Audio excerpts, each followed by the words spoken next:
Newsday's editorial Caricom is a pointless enemy. The Fourth Estate's Pointless Hypocrisy, an editorial by Professor Wall Street. Newsday's editorial Caricom is a pointless enemy, represents yet another installment in the Fourth Estate's relentless campaign against Prime Minister Kamla Persad-Bissessa's foreign policy decisions. The editorial's concern trolling about regional relationships and apocalyptic warnings about U.S. military departure would be credible if Newsday hadn't remained silent for the entire decade from 2015 to 2025, while Dr. Keith Rowley systematically damaged Trinidad and Tobago's regional standing and maintained identical U.S. partnerships. The newspaper now characterizes as problematic dependency. The pattern is unmistakable. 10 years of editorial silence, while Rowley called women she-cat, weakened regional relationships through inconsistent engagement, and maintained the exact same U.S. security cooperation Newsday now warns against. But 8 months into UNC governance, Newsday discovers urgent concern about regional relations and warns about demonstrating our own unreliability, as if Trinidad's reliability wasn't already damaged by PNM's decade of economic decline. This selective editorial vigilance exposes Newsday not as independent Fourth Estate watchdog, but as partisan political actor whose editorial standards shift based on which party governs. Here are 10 reasons why Newsday's editorial exposes continued bias against Prime Minister Persad-Bissessa, and the editorial is deceitful and disingenuous. 1. 10 years of silence on Rowley's regional relationship damage. Newsday's complete silence during Rowley's decade of actual damage to Trinidad and Tobago's regional standing. Economic collapse, reduced capacity for regional support, inconsistent attendance at regional meetings, personal conflict with leaders, offensive public statements, failure to provide regional leadership. Where were Newsday's editorials warning about damaging regional relationships? Where was concern about Trinidad's standing? The silence reveals Newsday accepts substantial actual damage under PNM, but discovers urgent concern about potential damage under UNC based on honest policy statements. 2. Ignoring that PM's Caricom criticisms are factually accurate. Newsday treats the PM's Caricom criticisms as unfounded attacks, but they're factually accurate and widely acknowledged. Failure to achieve economic integration, weak institutional capacity, political divisions, inconsistent policy implementation, financial sustainability challenges, meddling in domestic politics. Even Caricom insiders acknowledge these failures.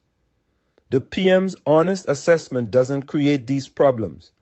She's stating what everyone knows, but diplomatic niceties usually obscure. Newsday's preference for polite pretense over honest assessment reveals editorial agenda, prioritizing diplomatic conformity over truth. 3. The Maduro alignment mischaracterization. Newsday claims the PM effortlessly linked sensible call for discussion with alignment with Nicolas Maduro. This mischaracterizes the PM's actual point.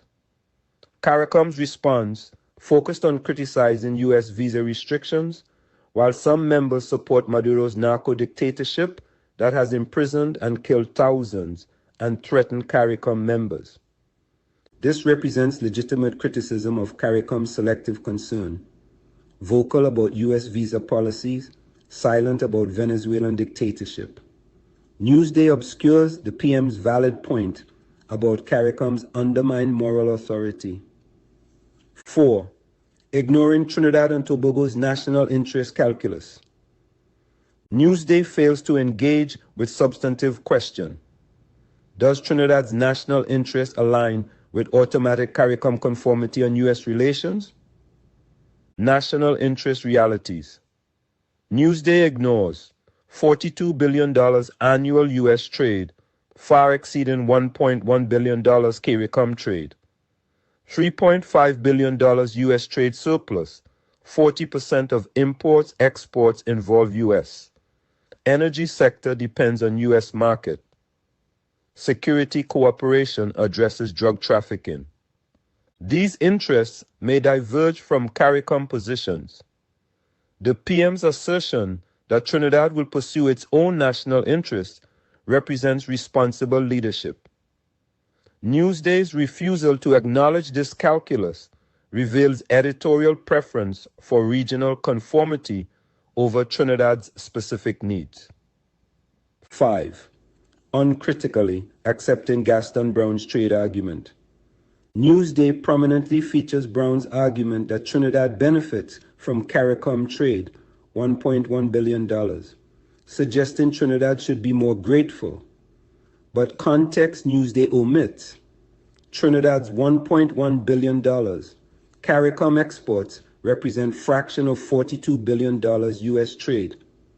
Trinidad maintains massive trade surplus with Caricom, exports $1.1 billion, imports $149 million. Caricom's tariff protects Trinidad's exports. Trinidad benefits from Caricom trade, but Caricom members benefit enormously from Trinidad's market. Newsday's uncritical acceptance reveals editorial bias, favoring narrative that Trinidad owes deference to Caricom rather than partnership of equals. 6. The startling statement characterization. Newsday characterized the PM's criticism as startling statement from Caricom's led nation. But there's nothing startling about acknowledging organizational dysfunction. It's overdue honesty. Trinidad's lead role doesn't obligate blind support for dysfunctional organization.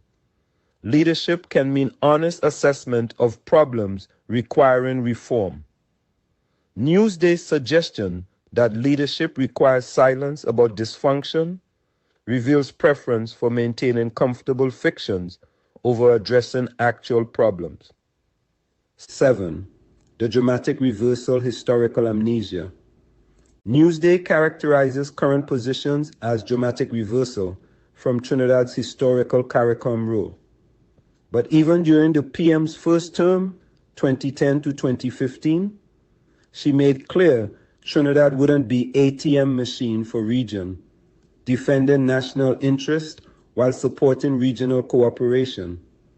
Current positions don't represent reversal, they represent continuity of principle that Trinidad participates when mutual benefit exists but pursues independent policy when national interests diverge. This represents normal sovereignty exercise, not betrayal of regional commitment. 8. The U.S. military will leave scare tactic. Newsday warns U.S. military presence will leave and suggests Trinidad shouldn't hand its economic future only on continued largesse from increasingly fickle U.S. government. This represents fear-mongering disconnected from reality. Trinidad's U.S. relationship isn't temporary military presence. It's $42 billion annual trade based on mutual economic interests spanning decades. U.S. needs Trinidad's energy exports. Trinidad needs U.S. market. These aren't dependent on military presence or largesse. They're based on fundamental economic complementarity. 9. They demonstrated our own unreliability projection. Newsday warns, to our closest regional trade partners, we have demonstrated our own unreliability.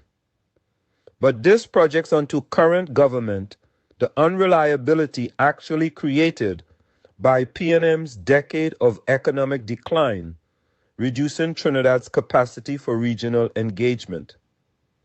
Trinidad's regional unreliability issues emerged during PNM governance, when economic collapse reduced ability to support regional initiatives. Inconsistent engagement weakened leadership role. Policy failures diminished model status. UNC hasn't created unreliability. it inherited situation where Trinidad's influence was already diminished by P&M failures. 10. The fundamental fourth estate betrayal. Most fundamentally, Newsday's editorial represents complete abandonment of fourth estate responsibility. Independent media serves democracy by holding all governments accountable with consistent standards. Newsday has abandoned these principles.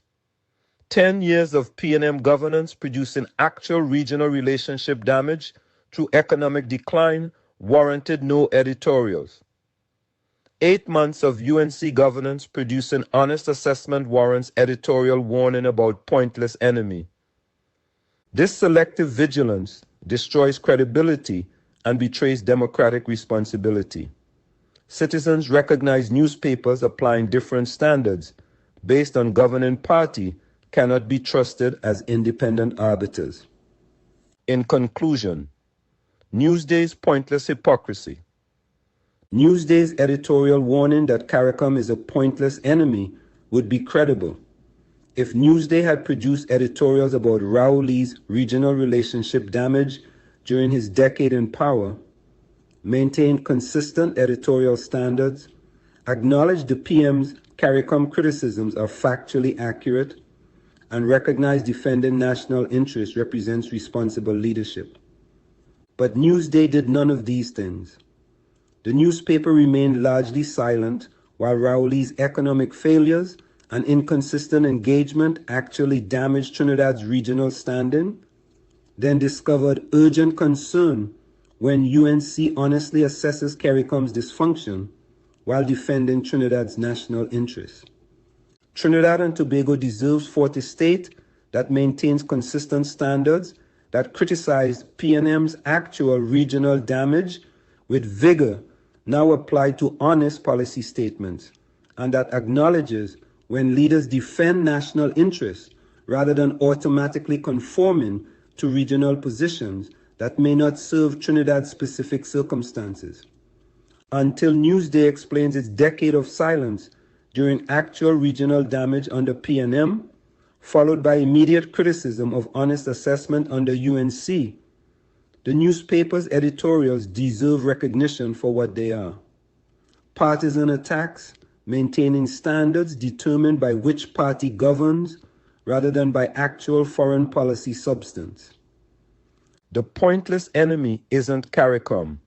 It's fourth estate hypocrisy that applies different standards based on governing party, that prefers diplomatic pretense over honest assessment, and that manufactures crises from straightforward defense of national interests while having ignored decade of actual damage to Trinidad's regional standing. Newsday's selective concern reveals everything about the newspaper's partisan agenda and nothing about Prime Minister Persad Bicesa's actual foreign policy management or regional relationship stewardship.